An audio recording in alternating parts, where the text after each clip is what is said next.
guys, and welcome back to Pennies to Pounds TV with Kia. And this is the channel, if you are new here, where we talk about all things personal finance and we aim to dispel your myths, simplify difficult financial jargon, rectify your own personal problems while trying to entertain you as well. So today I want to talk about all things business because for me, I have been on every part of the spectrum.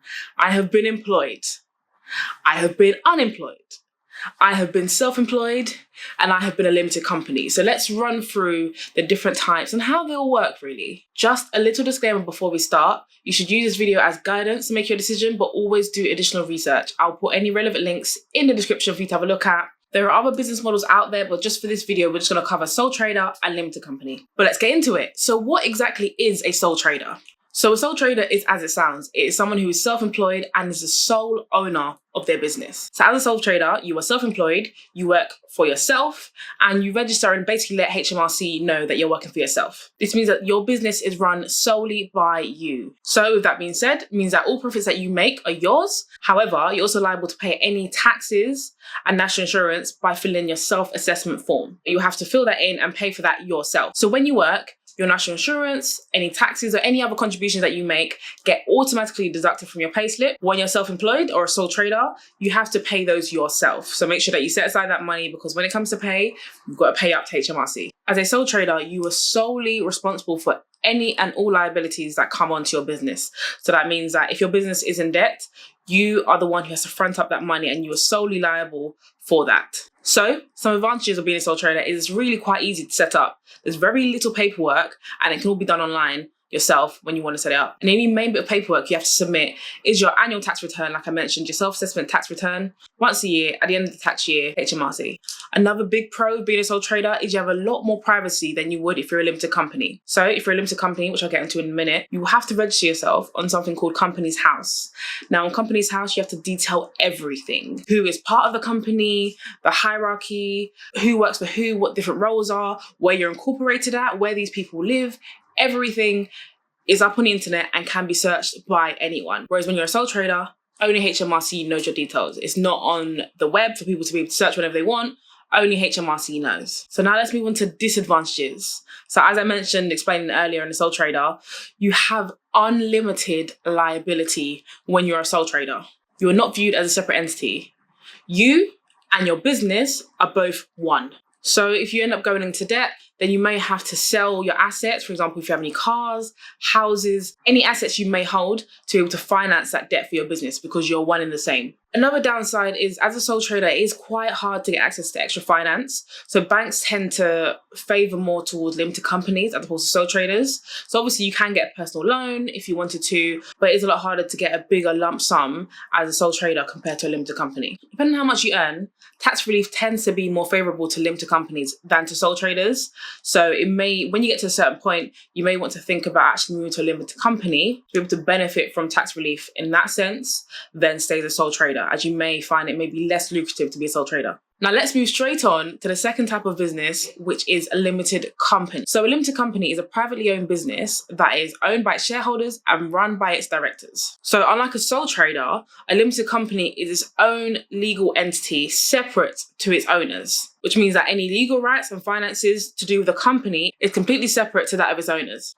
Any profits made by a limited company can be held by the limited company after it's paid its corporation tax. After that, it can be distributed to its shareholders in the form of dividends. So let's get into the advantages of being a limited company.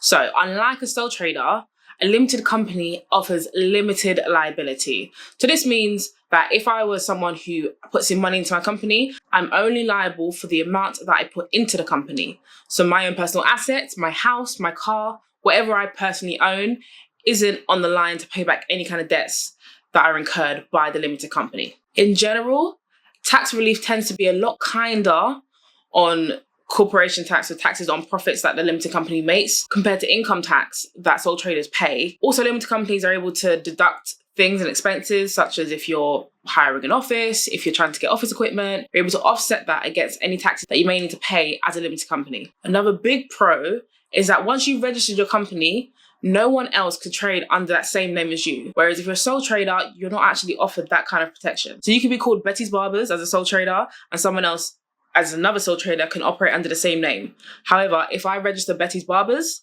that is now my name and no one else can operate under that name as a limited company. Some of the disadvantages as a limited company is that there's a lot more paperwork to be done.